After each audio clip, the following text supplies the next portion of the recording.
comment démarrer un groupe de nouveaux convertis.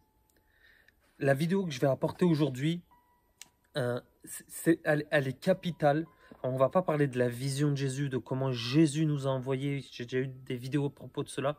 On a aussi créé une école à propos de cela, de comment envoyer, de comment démarrer. On a vraiment des outils concrets. Mais ce que j'ai écrit dernièrement dans mon livre, que je vous encourage, dans le livre Prier dans la rue, c'est expérimenter la puissance de Dieu manifestée dans la rue, 21 jours pour repousser les limites de l'échec. Pourquoi? Parce qu'il y a un guide pratique avec des vidéos.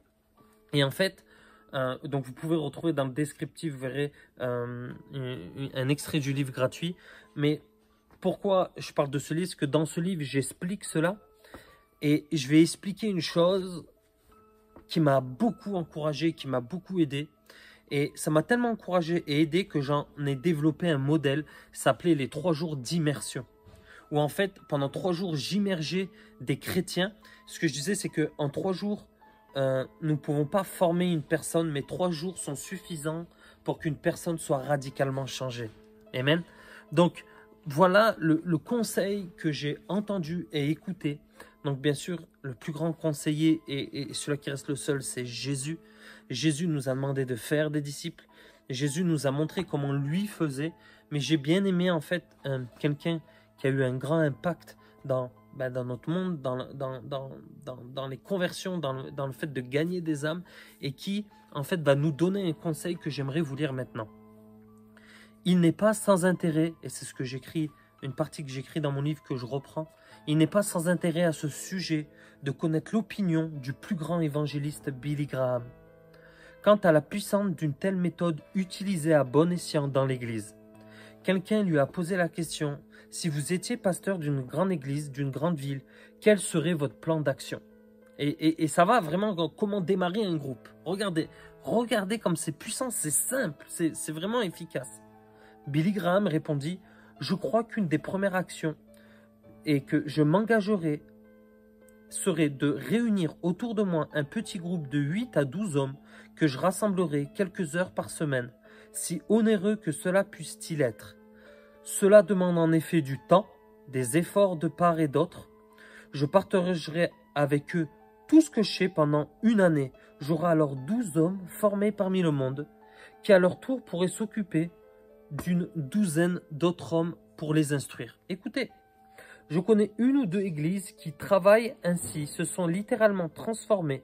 Je crois que Christ nous a donné ce modèle. Il a passé la plupart de son temps avec 12 hommes et non avec la plus grande foule.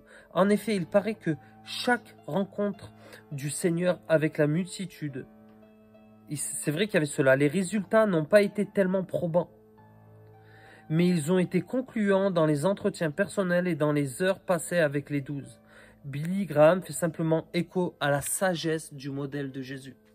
Jésus n'a pas passé la plupart de son temps à s'occuper des multitudes. Et souvent, nous voulons avoir, en tant que ministère, nous voulons avoir des gens qui soient sauvés, avoir des grandes églises, des grands groupes, avoir un mouvement, voir la gloire de Dieu, et c'est vraiment bon. Mais en fait, on passe d'année en année sans réaliser que l'année qui vient d'arriver, même pas un seul converti est rentré dans notre église et a été discipulé. Donc, il y a un effet où on se concentre sur quelque chose qui est grand et qui est gros, en oubliant que si on se concentrait juste sur une personne, un couple, un groupe, au bout d'une année, alors on sait que ça ne prend pas 1 an à faire des disciples. Les disciples, c'est une longue vie, suivant les personnes que vous avez, suivant les personnes qui sont avec vous. Nous, on a eu un couple l'année dernière. Aujourd'hui, ils commencent, ils ont vécu des choses incroyables dans la transformation, dans la guérison, dans la radicalité de faire prendre des choix pour Jésus. Ils sont mariés. Il y a eu tout un processus qui est glorieux. Aujourd'hui, il part avec moi sur là où quand je pars faire le ministère, je pars enseigner, je le prends avec moi et je le transmets ce que j'ai reçu, en sachant que moi aussi j'apprends et qu'on est sans cesse en train d'apprendre, mais qu'il y a une période vraiment où pour devenir un ministre de Dieu, il y a certaines choses à avoir. On voit dans la parole, dans le fait d'être d'avoir qu'une seule femme, de ne pas être enivré de vin. Il y a toute une catégorie, il y a toute une consécration et un prix à payer, on l'oublie souvent. Et souvent, on veut prêcher, on veut témoigner, on veut voir. Et tant mieux, parce que moi-même, quand je me suis converti, j'avais cette fougue-là. Mais j'ai grandi dans cette dynamique de la sainteté, de la pureté, de l'intimité avec Dieu, la maison de prière. Et je pense vraiment que c'est important. Donc, comment démarrer? Ça va être simple. Avant, ou peut-être encore aujourd'hui, j'espère que vous avez des amis ou vous faites des amis. Quand vous avez un ami, vous l'invitez, vous buvez un café et vous partagez ensemble. Et c'est aussi simple que cela. Moi, quand j'amène une personne à Jésus, je prends un temps, un café avec elle. Et ce que je dis souvent, et je le répète, faites d'un converti un ami. On veut souvent faire des disciples et on oublie qu'en fait, faire des disciples, c'est créer une relation, c'est s'impliquer. C'est comme une famille, un père avec des enfants. C'est pas juste un père qui vient, il fait des enfants et il s'en occupe pas pour quand les enfants grandissent. Non, il y a une implication. Et en fait, la clé, elle est simple, c'est qu'il va falloir s'investir, il va falloir payer un prix dans le sens de donner, de les inviter. Donc, c'est de les inviter, ça veut dire préparer à manger, les accueillir, les honorer. Quand ils vont mal, être là pour eux, sans pour autant qu'ils dépendent de toi, mais à les apprendre à dépendre de Dieu. Donc c'est vraiment toutes ces choses.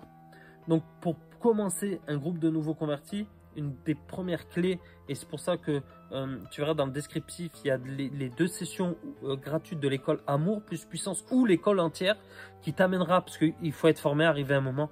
Jésus a formé, tout le monde est formé, moi-même j'ai été formé.